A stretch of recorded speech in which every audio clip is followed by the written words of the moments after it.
साथियों नमस्कार। साथियों आज यूपीएससी के विद्यार्थी एनएसयूआई के राष्ट्रीय कार्यालय में आते हैं और अपनी शंका जाहिर करते हैं कि मई 2026 में जो यूपीएससी का पेपर हुआ है हाल से 15 दिन पहले उसका कंटेंट लीक हुआ है। जब वो प्रूफ के साथ हमारे पास आए तो हमारे भी मन में बड़ी शंका पैदा हुई कि किस तरीके से यूपीएससी के छात्रों का भविष्य अंधकार में धकेला जा रहा है। अनंतम कोचिंग है, पिछले 7 महीने के अंदर जो उन्होंने कंटेंट अपलोड किया है उस कंटेंट में से जो है 82 क्वेश्चन हूबहू आए हैं, कुछ क्वेश्चन को चेंजेस किया गया है। एक कोचिंग के कंटेंट में 82 सवाल आना एक अपने आप में बड़ी महारत है, लेकिन कोचिंग इसको अप्रिशिएट करने के बजाय डरी हुई है। उसके पीछे क्या कारण है?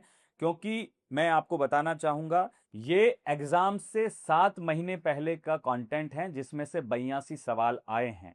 जब कुछ छात्र इस पे शंका जाहिर करते हैं और उनको पता लगता है कि इस तरीके की चर्चा हो गई है तो अनंतम कोचिंग जो है 26 मई को अपने पूरे कंटेंट को अपडेट कर देते हैं।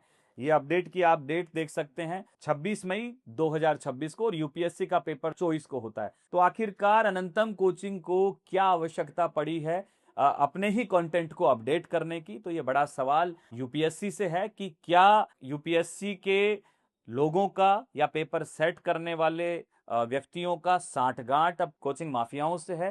क्योंकि नीट के पेपर लीक को जब हम लोग देखते हैं तो ये समझ में आता है कि पेपर सेट करने वाले ही पेपर माफियाओं के साथ मिले हुए हैं। यूपीएससी का जो पेपर है वो छोटा मोटा एग्जाम नहीं है, इस देश के भविष्य को तय करता है। अगर कंटेंट लीक हुआ है तो हम मानते हैं कि पेपर भी लीक हो सकता है।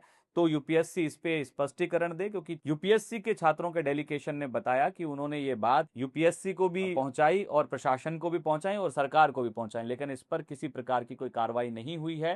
तो ये बड़ा सवाल जो है पूरे यूपीएससी के ऊपर खड़ा होता है। एनएसयूआई नेता प्रतिपक्ष राहुल गांधी जी आपके साथ में खड़े हैं। हम यूपीएससी के विद्यार्थियों के साथ अन्याय नहीं होने देंगे, आपकी लड़ाई को मजबूती से लड़ेंगे।